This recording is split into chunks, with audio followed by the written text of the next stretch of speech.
सुनीति की कुछ महीनों पहले ही शादी हुई, लॉकडाउन वाली शादी। शादी के बाद उसने अपना सरनेम चेंज नहीं किया, तो मायके और ससुराल दोनों ही साइड के कई जो रिश्तेदार थे उनकी भवें तन गई, जैसा नॉर्मली होता है। उन लोगों ने कहा कि भाई ऐसे कैसे पति का सरनेम नहीं लगाओगी, लोग क्या सोचेंगे। आखिर शादी के बाद लड़की को मिस ABC से मिसेस XYZ तो होना ही पड़ता है। विदेश जाने में वीजा की दिक्कत आएगी से लेकर स्कूल में बच्चों के दाखिले में परेशानी तक की बातें उससे कही गई। एग्जाम्पल्स कौन से दिए गए? प्रियंका चोपड़ा जोनस, सोनम कपूर आहूजा, ऐश्वर्या राय बच्चन वगैरह वगैरह। उससे कहा गया कि देखो इतनी बड़ी बड़ी सेलेब्स ने अपने नाम के आगे पति का सरनेम लगाया, कोई तो वजह होगी ना, वरना इनको क्या जरूरत थी एक्स्ट्रा सरनेम लगाने की। अब सुनीति ने इसे लेकर के हमसे सवाल किया और हमने पूछा हमारी वकील दोस्त से, भाई उनको जानकारी होती है इन सब चीज़ों की। नाम है advocate Vijaya Lakshmi, supreme court में वकील हैं। उन्होंने हमें बताया कि कानूनी तौर पर किसी भी औरत के लिए ये बाध्यता नहीं है कि वो शादी के बाद अपना सरनेम चेंज करे।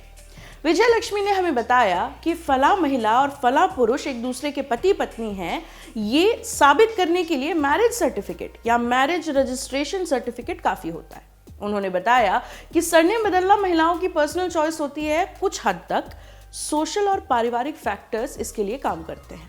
कानूनी तौर पर सरनेम बदलने की ज़रूरत है ही नहीं। प्रियंका चोपड़ा ने शादी के बाद अपने नाम में पति निक जोनास का सरनेम जोड़ लिया है। इसे लेकर भी सरनेम न बदलने वाली महिलाओं को उदाहरण दिया जाता है। तो जरूरी क्या है? अगर सरनेम बदलना जरूरी नहीं है तो क्या है जरूरी? जरूरी है अपनी शादी का रजिस्ट्रेशन करवाना। भारत में अब 2 कानूनों के तहत अपनी शादी रजिस्टर करवा सकते हैं। पहला है हिंदू मैरिज एक्ट 1955 और दूसरा है special marriage act 1954। Hindu marriage act के तहत शादी रजिस्टर कराने के लिए जरूरी है कि लड़का लड़की दोनों जो हैं वो हिंदू, बौद्ध, जैन या फिर सिख हो। वहीं स्पेशल मैरिज एक्ट में शादी तब रजिस्टर होती है जब दूल्हा दुल्हन दोनों या कोई एक हिंदू, बौद्ध, जैन या सिख न हो। शादी रजिस्टर करने के लिए आपको अपने जिले के मैरिज ऑफिसर के पास एप्लीकेशन देनी होती है। वो आपसे birth certificate, address proof, passport, photo ये सब मांगते हैं। आपके डॉक्यूमेंट्स की जांच होती है। हिंदू मैरिज एक्ट में डॉक्यूमेंट्स की जांच के तुरंत बाद शादी या रजिस्ट्रेशन की डेट दे दी जाती है। स्पेशल मैरिज एक्ट में आवेदन के बाद 30 दिन का नोटिस दिया जाता है। लड़के और लड़की की तरफ से दिए गए एड्रेस पर नोटिस भेजा जाता है।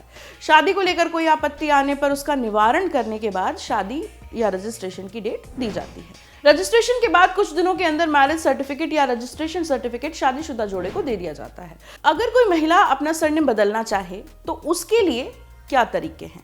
इसके लिए 2 तरीके हैं। सबसे पहला ये कि मैरिज रजिस्टर कराते वक्त एफिडेविट दे दिया जाए कि शादी के बाद आप अपने नाम के साथ पति का सरनेम जोड़ना चाहती हैं। तो आपके मैरिज सर्टिफिकेट या मैरिज रजिस्ट्रेशन सर्टिफिकेट पर यह साफ तौर पर लिखा होगा कि शादी के पहले आप क्या नाम लिखती थी और शादी के बाद आप क्या नाम लिखेंगी।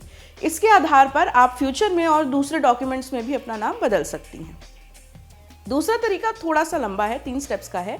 सबसे पहले आपको एक एफिडेविट बनवाना होगा जिसमें आपको अपना पुराना नाम, नया नाम और नाम बदलने की वजह लिखनी होगी। अपना पता भी आपको इसमें देना होगा।